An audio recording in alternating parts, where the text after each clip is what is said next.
Decluttering can be tricky, and choosing what to get rid of and what to keep is a very personal and also draining decision, but there are some strong signals that it's time to part with certain items. Let's go.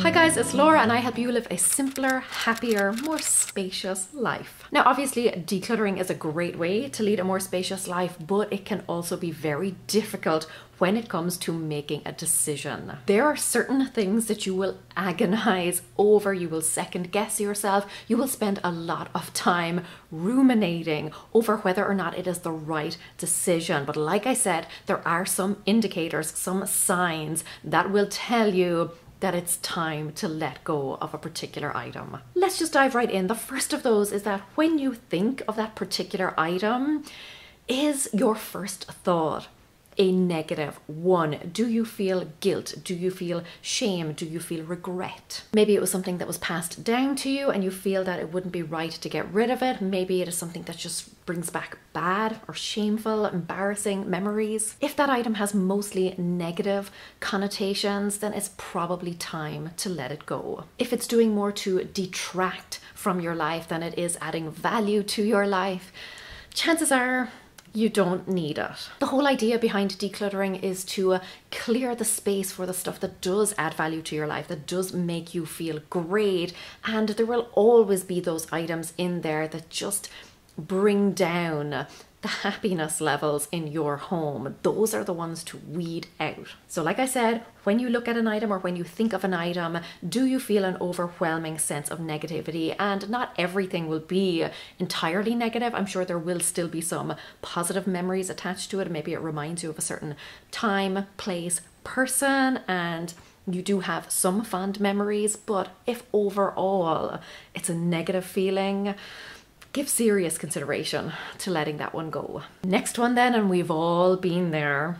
I have been there multiple times, but if there is an item or a collection of items where you have thought to yourself more than once, I will use that someday, or I will fit into that someday, and that day so far has not come. We all have those moments where we kind of temporarily neglect something and then we come across it and we think, oh yes, I'll definitely use that. And then we do go on and use it. But like I said, if you have had that thought more than once and you still have not used it, that's a strong indicator that you're not going to use it. And when it comes to clothes, that whole, but I might fit into it someday. Again, if you have been through that more than once, and embrace your body. This is your new shape. It is wonderful. It is to be valued and appreciated. Don't make yourself feel bad by hanging on to clothes that don't currently fit you. Your body and you as a person should be celebrated. You should wear things and do things and feel things and say things that make you feel good, that make you feel comfortable, that make you feel confident. Clear those items out and make space for the things that you are actually using, that you are actually loving, and that are making you feel good. Listen, life's too short to be waiting around for something to potentially show its value or to somehow fit into your lifestyle. If it's not working out for you right now, chances are it never will. Next up is those things that you are saving for a special occasion, or you're saving maybe for your kids or your grandkids. You're not using it right now, but you're thinking, oh, at some unspecified time in the future, either I myself or someone who is related to me or close to me in some way will get some use out of it. Surely. Nah, listen, life is already special enough. Every day is special. Every day that you wake up to a brand new day, that in itself is reason enough to be using the stuff that's in your home. If it's there, if it's taking up space in your home, it should be earning its place in your home. That's like being a landlord and having a tenant that says, you know what, I'll pay rent kind of on special occasions. No, everything in your home should be earning its keep in some way. Either it is incredibly useful to you or it is incredibly valuable and meaningful to you. Don't let something linger just because it might come in useful in the future, just because maybe future generations might want it. That's not a good reason for you to pack up your house with stuff. If you think your kids will want it, ask them.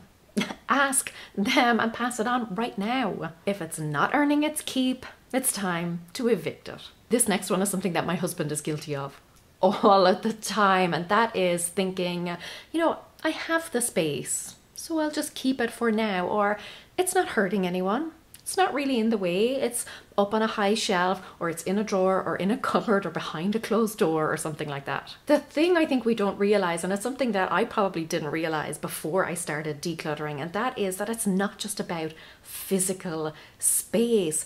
Clutter, stuff, items, clothes, knickknacks all take up a lot of space in your head. There is mental clutter that comes with having a lot of stuff. And you might think to yourself, you know, if it's on a high shelf, why would I bother clearing it out now? You know, if I need that shelf at some point in the future, then I can get rid of it and make some space. Really, all you're doing there is putting off a decision until later, and you just have no idea what will happen in the meantime. Like for us, kind of a transatlantic move wasn't really on the cards until all of a sudden it was. Babies can come along unexpectedly. Life can change and life can evolve very rapidly. But even if it doesn't, there is still a huge amount of mental space, like I said, that is being taken up that you may not even realize. So here's a little experiment for you. If you do think, you know what, that's on a shelf, it's not bothering anyone, I'm just going to leave it there.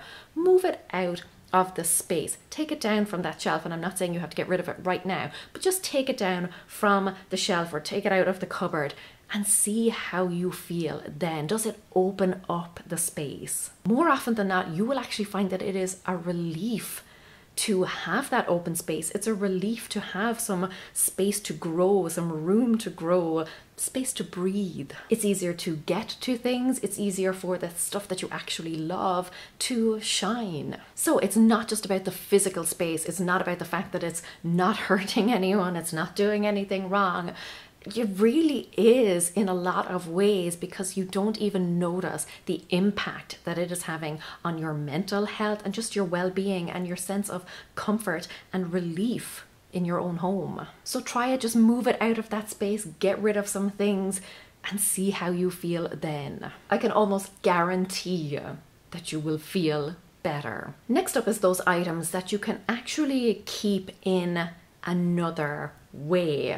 Let me explain. If you have a physical item, and this is particularly true, I have found with sentimental stuff, very often it's not really about the item itself, it's about what the item represents. Or sometimes with kind of like informational stuff, you know, user manuals, reference material. Again, it's not actually about the physical item, but it's about the information that's contained within it.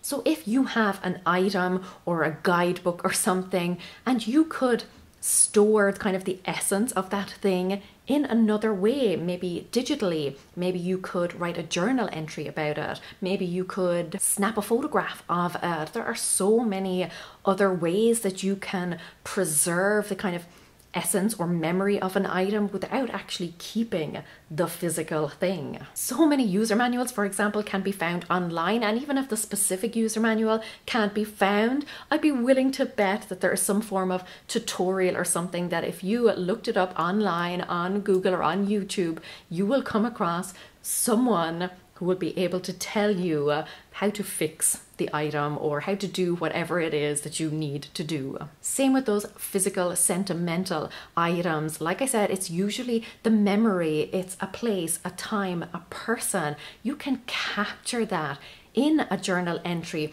or maybe just with a photograph. So when you see that photograph, all of that will come flooding back without you needing to sacrifice space in your home. Now, if it is the physical item itself, by all means keep it. But if it's really just about what the item represents, then consider letting that go and just preserving it in a different, less cluttering way. Same goes for any papers or things where you could find that information pretty easily online. So maybe statements, bank statements, things like that. There's lots of information that is available online. So if you have something that you're keeping purely because of the information that is contained therein, but you know that a quick search online will suffice, or that you can save a digital copy of it, that's probably going to be better for you as long as it's labeled and easy to find. Then consider getting rid of the physical copy. And it doesn't even need to be online necessarily, but if you can find that information elsewhere. So let me give you an example. Books, for instance. Now, as a bookworm, I do find it difficult to let go of books, but it makes it easier for me if I know that I could easily go down to the library and borrow a copy of that book if I decided sometime in the future that I wanted to reread it. Just ask yourself, is there some other way that I could preserve this thing without keeping the physical item? Or can I access this information or whatever it may be in a different way, in a different place, without needing to keep the thing itself? As an addition to that then, is there some way that you could easily and inexpensively borrow or replace that item if it turned out in the future that you did need or wanted? Again, the example of the books, if you could get rid of them knowing that you could easily borrow a copy from the library or even repurchase it if sometime, maybe down the line, you decided you did want to reread it. There are so many small, useless items that we hang on to because we think, oh, well, it might be useful someday, when in reality, it's taking up a lot of space in our home. Again, it's taking up a lot of mental space, when really, if we did need it, and that's a big if, we could just borrow it from a neighbor, or we could run down to the local dollar store and buy another one. And again, I am not at all recommending that you just dispose of things, but if you're hanging onto it and it's taking up space and you're not using it and you're holding onto it, again, because of one of those just in case situations, but realistically, if that time did roll around, you could potentially replace it. Then why would you keep that thing? Again, why would you keep that tenant in your home, taking up space, taking up valuable resources and mental capacity and energy, when you don't need to? Considering how easy and inexpensive it would be to replace an item if you did need it, is something that has helped me to let go of a lot of things. And I'll be honest with you right now, I cannot think of a single thing that I have ever actually replaced. Genuinely, actually, not one single thing. Next then, and this happens to me all the time, but if you come across an item and you cannot remember the last time you used it, or in fact, if you have ever used it. Sometimes this comes up with clothes, for example. I don't believe in having those kind of very strict rules, if you haven't worn it in the last 6 or 12 months or whatever, because it might be kind of a fancy dress that you can only wear to an occasion, and let's face it, the past year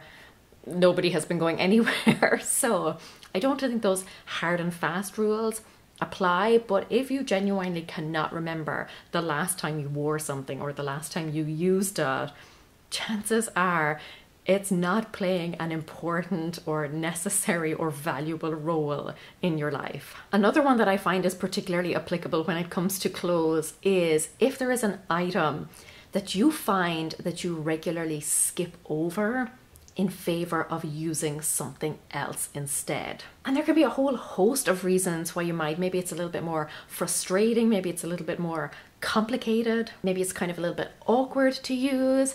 You may not even realize that there is a specific reason. You just know that for some unknown reason, you just don't quite like it. Very often it's not at all straightforward. Those things are not obvious to us. But if you have 5 t-shirts and you're only wearing like 3 or 4 of them, and you do think the other ones are nice, but you don't know why, but you just don't wear them, you always skip over them to get to a different one, don't even bother trying to figure out why. There is some reason on some deeply unconscious level you're not choosing that thing. So recognize that it is some sort of unconscious decision, and then make the conscious decision to get rid of it. And that's not just with clothes, but maybe it's kitchen gadgets or something. If you are skipping over certain things in favor of other things, it's time to let the skipped ones skip off. You don't always need a very concrete reason for getting rid of something, the same way you can't really perfectly describe what love is or what value and meaning is. You can't always describe why you don't like something. You know, on paper, it might look great, but you're just not vibing with that thing. For some reason, it's not giving you all the feels. It's just not working out for you. It's time to let it go. Go with your gut, go with your experience, learn the lesson. It might be lovely, but it's just not right for you. Another very obvious one then is that you just forgot you had it.